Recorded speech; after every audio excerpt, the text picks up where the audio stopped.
جب ساری دنیا نیند کی چادر اوڑھے، خوابوں میں گم ہو، جب ہر طرف سکوت طاری ہو، ایسے میں کوئی بندہ اپنی نرم برم بستر کو چھوڑ کر وضو کرے اور رب کائنات کے حضور سجدہ ریز ہو جائے، تو جانتے ہو اللہ پاک اس بندے کے متعلق فرشتوں سے کیا فرماتا ہے۔ بسم اللہ الرحمن الرحیم۔ السلام علیکم رحمۃ اللہ وبرکاتہ۔ نماز فجر کے بعد سونا ایک راز ہے جس کو سمجھنے کے لیے یہ ویڈیو تیار کی گئی ہے۔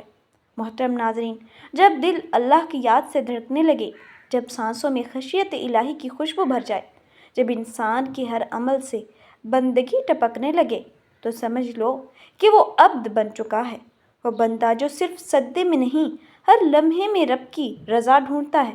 نماز کی اہمیت کا اندازہ اس بات سے لگائیں کہ قرآن کریم کے ہر پیغام میں صلاۃ یعنی نماز کا لفظ حرف جلی میں موجود ہے۔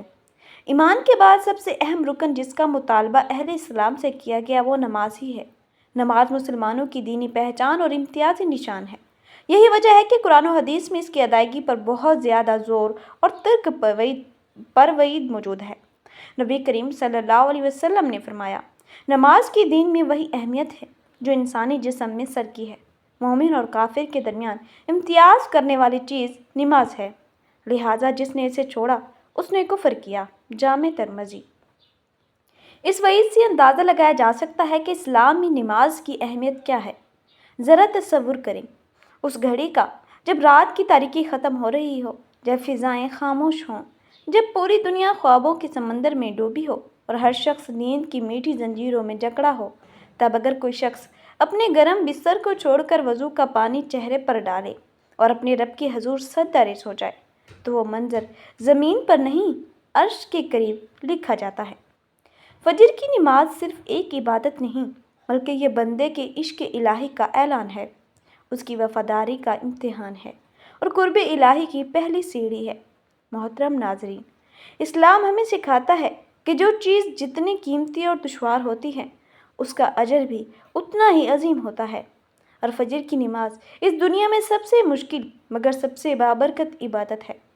جب آنکھوں پر نیند کا غلبہ ہو، جسم تھکن سے چور ہو، تب اللہ کی رضا کے لیے جاگ اٹھنا، فرشتوں کو گواہی کا سبب بن جانا۔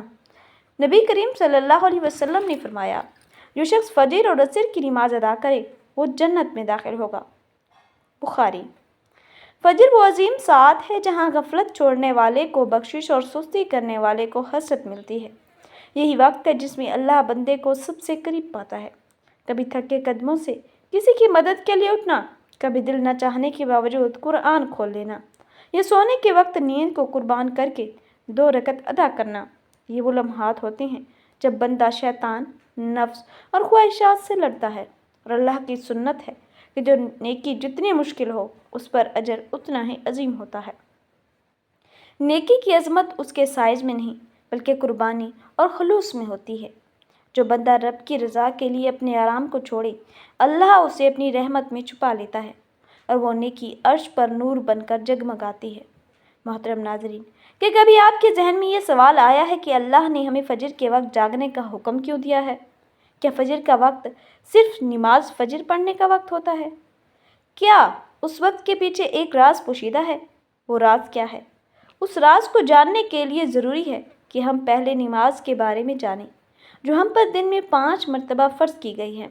اور یہ 5 نمازیں کس طرح فرض ہوئیں، اس کے پیچھے بھی ایک شاندار وجہ ہے، جس کا مظاہرہ سفر معراج میں اس وقت ہوا جب نبی کریم صلی اللہ علیہ وآلہ وسلم اللہ سے ملاقات کے لیے وقت کے انتہائی مختصر حصے میں 7ویں آسمان سے بھی آگے تشریف لے گئے تھے۔ اس رات اللہ تعالیٰ نے ایک خاص پس منظر میں نبی کریم صلی اللہ علیہ وسلم کو آسمان پر بلایا، اپنے خصوصی انعامات سے نوازا۔ اس مبارک سفر میں اللہ تعالیٰ نے اپنے قریب خاص سے نوازے انبیاء کرام سے ملاقاتیں کروائیں، جنت اور جہنم کا مشاہدہ کروایا گیا اور نیکیوں کے اجر و ثواب اور بروں کے انجام و عذاب کا نظارہ کروایا۔ اس عظیم سفر میں بہت سے انعامات سے نوازا گیا، جس میں ایک خاص انعام امت کے لیے نماز کا تحفہ بھی ہے، اور قیامت تک کے لیے انسانوں کو اپنے معبود اور خالق کے قریب تر کرنے کا عظیم تحفہ اور عبادت یعنی نماز اسی سفر میں عطا کی گئی۔ معراج کی رات جب آپ صلی اللہ علیہ وسلم کو اللہ نے 50 نمازوں کا حکم دیا تو حضرت موسیٰ علیہ السلام کے کہنے پر آپ نے اللہ سے 50 نمازوں میں نرمی کی درخواست کی، اور ایسا کئی بار ہوا، یہاں تک کہ اللہ نے امت محمدی صلی اللہ علیہ وسلم کے لیے دن میں 5 نمازوں کا حکم دیا، جس کے بعد بھی حضرت موسیٰ علیہ السلام نے آپ صلی اللہ علیہ وسلم کو 5 نمازوں میں کمی کے لیے اللہ کے پاس ایک بار پھر جانے کا مشورہ دیا، لیکن تب آپ صلی اللہ علیہ وسلم نے فرمایا کہ میں نے اپنے رب سے کئی مرتبہ درخواست کر لی ہے، یہاں تک کہ اب مجھے حیا آ گئی ہے اور اب میں راضی ہوں اور اس حکم کو ہر طرح سے تسلیم کرتا ہوں۔ دن میں 5 نمازیں پڑھنا ضروری ہے، اور یقیناً آپ کے لیے بھی نمازوں میں سب سے زیادہ مشکل نماز فجر کی نماز ہوگی، جس میں نیند کا غلبہ اس قدر ہوتا ہے کہ انسان بمشکل اٹھ پاتا ہے، لیکن دن کے اس خاص حصے میں جو راز پوشیدہ ہے اسے جب آپ جانو گے تو یقین کریں کہ آپ فجر کی نماز کبھی چھوڑنا نہیں چاہیں گے۔ جب ساری دنیا نیند کی چادر اوڑھے خوابوں میں گم ہو، جب ہر طرف سکوت طاری ہو، ایسے میں کوئی بندہ اپنے نرم بستر کو چھوڑ کر وضو کرے اور رب کائنات کے حضور سجدہ ریز ہو، تو یہ محض نماز نہیں بلکہ بندے کا اپنے نفس، شیطان اور سستی پر عظیم فتح ہوتی ہے۔ اور جانتے ہو، ایسے بندے کے لیے اللہ تعالیٰ فرشتوں کے سامنے فخر سے فرماتے ہیں، اس کے دن کی برکتوں سے بھر دو، اور اس کے لیے جنت کا وعدہ فرماتے ہیں۔ یہ وہ لمحہ ہے جب بندہ زمین پر ہوتا ہے مگر رحمت الہی سے عرش تک اٹھا لیتی ہے، جب آسمان پر سحر کی پہلی کرن نمودار ہوتی ہے، جب اندھیری رات روشنی کے ہاتھوں شکست کھا رہی ہوتی ہے، جب دنیا نیند کی مدہوشی میں گم ہوتی ہے، تب اللہ کے خاص بندے جاگتے ہیں، اپنے رب کے حضور سجدہ ریز ہوتے ہیں اور رحمت کے دروازے ان پر کھلے لگتے ہیں۔ یہ وہ عظیم لمحہ ہے جس کی قسم خود رب کائنات نے قرآن میں کھا کر عقل والوں کو جھنجھوڑا ہے۔ قسم ہے فجر کی اور 10 راتوں کی اور جفت و طاق کی، اور رات کی جب وہ جانے لگے، بے شک اس میں عقل والے کے لیے بڑی قسم ہے۔ الفجر۔ یہ کوئی معمولی بات نہیں کہ اللہ فجر کے وقت کی قسم کھائیں، اس کا مطلب ہے کہ اس وقت کی عبادت اللہ تعالیٰ کو بے حد محبوب ہے۔ نبی کریم صلی اللہ علیہ وسلم نے فرمایا، تم میں سے جو شخص فجر اور عصر کی نماز کی حفاظت کرے وہ جنت میں داخل ہوگا۔ بخاری۔ فجر وہ پہلا امتحان ہے جس سے دن کا آغاز ہوتا ہے، اور جس نے اسے کامیابی سے گزارا گویا اس نے پورے دن کے لیے رب کی مدد پا لی۔ نماز فجر صرف ایک فرض ادا نہیں کرنا بلکہ یہ اعلان محبت ہے، اللہ سے سچی عقیدت کا عملی ثبوت۔ جب بندہ نیند، آرام اور خواہشات کو چھوڑ کر رب کے حضور جھکتا ہے تو وہ دراصل دنیا سے منہ موڑ کر رب سے جڑنے کا پیغام دیتا ہے۔ یہ لمحہ روحانی جہاد ہوتا ہے جہاں انسان نفس، شیطان اور سستی سے جنگ لڑ کر فتح حاصل کرتا ہے۔ یہی وہ نماز ہے جو ایمان کی تازگی، دل کی زندگی اور رب کی رضا کی علامت ہے۔ فجر پڑھنے والا بندہ دنیا میں اجالا لاتا ہے کیونکہ اس کا دل رب کے نور سے روشن ہو چکا ہوتا ہے۔ حضرت عائشہ صدیقہ رضی اللہ تعالیٰ عنہ سے روایت ہے کہ حضور اقدس صلی اللہ علیہ وسلم نے ارشاد فرماتے ہیں کہ فجر کی 2 رکعتیں دنیا میں فہمہ سے بہتر ہیں۔ یاد رکھیے کہ فجر کی باجماعت نماز ایک مسلمان کی صداقت اور اس کا ایمان پرکھنے کی کسوٹی ہے۔ حضرت عبداللہ بن عمر رضی اللہ تعالیٰ عنہ فرماتے ہیں، ہم اگر فجر اور عشاء کی نماز میں کسی آدمی کو نہ پاتے تو اس کے بارے میں اچھا گمان نہیں رکھتے تھے۔ فجر کی نماز جہنم سے حجاب ہے۔ نبی کریم صلی اللہ علیہ وسلم نے فرمایا، جو شخص سورج نکلنے سے پہلے اور سورج ڈوبنے سے پہلے کی نمازیں یعنی فجر اور عصر پڑھتا ہے اور ہرگز جہنم کی آگ میں داخل نہیں ہوگا۔ فجر کی نماز جنت کی ضامن ہے۔ نبی کریم صلی اللہ علیہ وسلم نے ارشاد فرمایا، جو شخص 2 ٹھنڈی نمازیں یعنی فجر اور عصر پابندی سے پڑھتا ہے وہ جنت میں جائے گا۔ حضرت عبداللہ رضی اللہ تعالیٰ عنہ سے روایت ہے کہ نبی کریم صلی اللہ علیہ وسلم نے فرمایا کہ سامنے ایک شخص کا تذکرہ کیا گیا جو صبح ہونے تک سوتا رہتا یعنی فجر کی نماز ادا نہیں کرتا، تو آپ صلی اللہ علیہ وسلم نے ارشاد فرمایا، ایسے شخص کے کانوں میں شیطان پیشاب کرتا ہے۔ فجر کی نماز صرف ایک عبادت نہیں بلکہ اللہ کے عشق کا پہلا امتحان ہے۔ یہ وہ لمحہ ہے جب بندہ اپنی نیند، آرام اور خواہشات کو قربان کر کے اللہ کے سامنے جھکتا ہے۔ لیکن سوال یہ ہے کہ ہم اس بلند مقام کو کیسے پا سکتے ہیں؟ کیسے اس عظیم سعادت کے لیے بیدار ہو؟ جو اب یہ ہے کہ دل میں سچی طلب ہو، نیت خالص ہو اور تیاری مکمل ہو۔ سب سے پہلے رات کو جلدی سونا سیکھیں۔ دنیا کی باتوں، سکرینوں اور فضول مشغولیات سے بچ کر رب کے ساتھ وقت گزاریں تاکہ نیند سکون و بخش ہو اور جسم فجر کے لیے تیار ہو۔ دوسرا، سوتے وقت دل میں یہ پختہ ارادہ کریں کہ یا اللہ، میں تیری رضا کے لیے فجر کی نماز ادا کروں گی یا کروں گا، اور اس ارادے میں سچائی ہو، صرف زبانی نہیں بلکہ دل کی گہرائیوں سے ہو۔ تیسرا، عملی اسباب اختیار کریں۔